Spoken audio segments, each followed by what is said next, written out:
Ever been lying in bed at 2 a.m. thinking, what if the One Piece world actually had a working justice system? No? Well, instead of doing normal adult things like paying my taxes, I've wasted my entire week diving into the absolute war crimes committed by Donquixote Doflamingo. And let me tell you, this man is never getting out of jail. From blackmailing an entire nation to human trafficking, Doffy makes Squidward's bikini bottom antics look like minor parking violations. So today, I'm ranking Doflamingo's crimes from petty misdemeanors to offenses so heinous they'd make even Kaido raise an eyebrow. And where better to start than literal slavery? So you know how people start businesses. Maybe a clothing brand, a little coffee shop? Well, Doflamingo's idea of a side hustle was running the biggest human trafficking ring in the New World. Not only was he selling men, women, and children like they were Pokemon cards, but he was the go-to supplier for the Celestial Dragons, aka the worst people in One Piece history. And if he thought selling people wasn't bad enough, he also stole an entire kingdom just to enslave its citizens. Yeah, let's talk about the Tontada people. Doffy tricked King Riku into handing over Dressrosa, and then he forced the Tontada race into underground slavery. Our ancestors toiled and toiled underground, hidden away from the world. Meanwhile, the big people above lived a life of luxury, built upon the backs of our efforts. These poor little guys were lied to, worked to death, and threatened with starvation if they didn't keep producing his fake devil fruits. In the real world, human trafficking alone can get you life in prison. But add in the enslavement of an entire species, this man is getting the death penalty in at least 50 countries. But wait, Doflamingo wasn't just running a human trafficking empire. He was also dabbling in illegal medical experiments, which means it's time for crime number 2. Doffy wasn't content with just selling people. He also ran a horrific child experimentation program under Caesar Clown and Punk Hazard.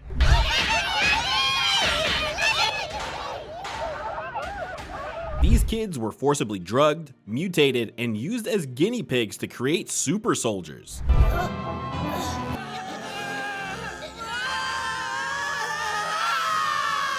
That's 50+ years right there just for endangering minors. If this was a Florida courtroom, he'd be rotting in a cell before the trial even ended. Oh, and speaking of things that could get you locked up forever, let's talk about mass murder. Now, imagine you wake up one day and your king is murdering your friends and family in the street. Stop!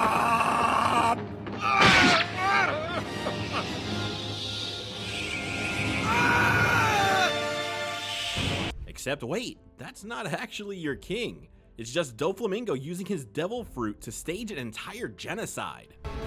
Now, get out there and cleanse this country of its trash! Yup, this man wiped out Dressrosa's entire royal family, framed King Riku, and ruled as a dictator for 10 years. In the real world, this is a war crime on the level of genocide. The Hage would have this guy in cuffs so fast, he wouldn't even have time to adjust his stupid little sunglasses. Oh, but don't worry, Doffy wasn't just ruining Dressrosa. He was also funding international wars. When he wasn't slaughtering civilians, Doflamingo was arming revolutionaries, warlords, and tyrants across the world. Kaido, the king of the beasts. He's getting a bunch of devil fruits from Joker. Mass-produced Zoan type called Smile. Imagine if Elon Musk just started selling nukes on Twitter. That's Doflamingo, but worse. Providing illegal arms to nations at war would land you 100+ years in a real-world supermax prison. And this guy was supplying literal devil fruits, which brings us to his next crime. Biological warfare. So, we've already established that Doflamingo is a human trafficker, a mass murderer, but did you know he also played a key role in one of the most horrific biological experiments in One Piece history? Let's talk about Smiles, the artificial devil fruit that ruined an entire generation of warriors. Doflamingo's business model was simple: sell defective experimental devil fruits to Kaido, who would then force feed them to his army to create an unstoppable force. Sounds smart, right? Well, here's the catch. Smiles only had a 10% success rate. If you were one of the unlucky 90%, you didn't just lose your ability to swim, you lost your ability to express any emotion except laughter. But the flawed chemical mixture causes another effect. Those who fail to inherit the power lose their ability to express sorrow or anger. All they can do is laugh. What? Yup, Doflamingo permanently robbed people of their ability to cry. Imagine watching your entire family die and being cursed to laugh uncontrollably about it. That's psychological and biological warfare right there. The worst part, that wasn't even an accident. Doflamingo knew the smiles were defective, but he didn't care. To him, this was just business. It seems that Kaido and his twisted associates found their condition amusing. And so, their creation was named in mockery of the only expression the pleasures were capable of making anymore. A smile. And let's not forget how these smile fruits were made. Doflamingo forced enslaved Tontada citizens to mass-produce smiles in an underground factory in Dressrosa. They weren't just manufacturing weapons, they were being forced to poison their own people. And once again, the Celestial Dragons were involved, because why not add another layer of evil to this whole mess? How does this translate to real-world crime? So that's another 50+ years in prison, and at this point, the judge wouldn't even read out his sentence. They just throw away the key. And the worst part, this isn't even the most evil thing he did. At this point, we all know Doflamingo is evil, but let's talk about how many bodies he actually has. Spoiler alert, too many. Most kids throw tantrums. Doflamingo, he shot his own dad in the face at age 8. Father, we have to live with this mess you put us in! Unless I take your head back to the Holy Land, that is!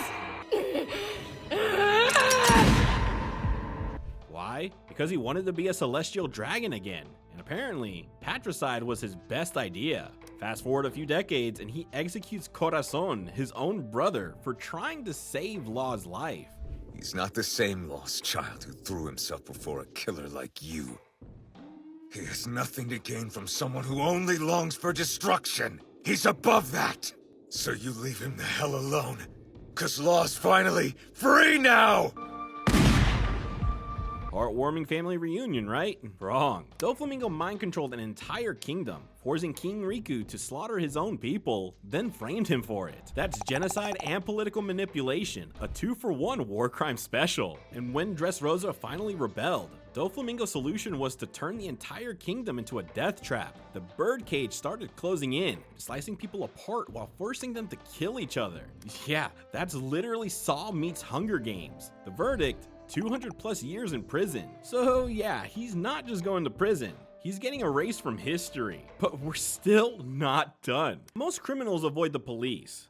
Doflamingo, he blackmailed them. This man had secret information on the Celestial Dragons and used it to become an untouchable warlord of the sea. This is political blackmail at the highest level. If you even attempted this in real life, you'd be locked away in a black site prison before you could say it's just business. So the final verdict. So let's total up Doflamingo's insane list of crimes. Human trafficking and slavery, life in prison or the death penalty, chief experimentation and forced labor, 50+ years, mass murder and genocide, 500+ life sentences, illegal arms dealing, 100+ years, spreading biological weapons, 50+ years, murder, assassination, and attempted regicide, 200+ years, and manipulating the world government, 100+ years. This brings us to a grand total of 850+ life sentences, plus possible death penalty. Yeah, Doflamingo isn't just going to prison. This man is getting locked in the lowest level of Impel Down, buried under concrete and forgotten by history. And if you think this was bad, wait until we analyze Luffy's prison sentence. Subscribe to see just how doomed these anime villains really are.